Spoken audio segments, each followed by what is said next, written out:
सुरक्षेची तरतूद आहे. बालविवाहाची माहिती मिळाल्यास आम्ही 1098 या क्रमांकावर संपर्क साधू.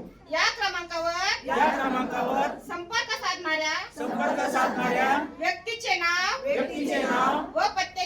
व पत्त्याची आवश्यकता नसून माहिती देणाऱ्याचे नाव गोपनीय ठेवले जाते. याची आम्हाला जाणीव आहे. आम्ही या सामाजिक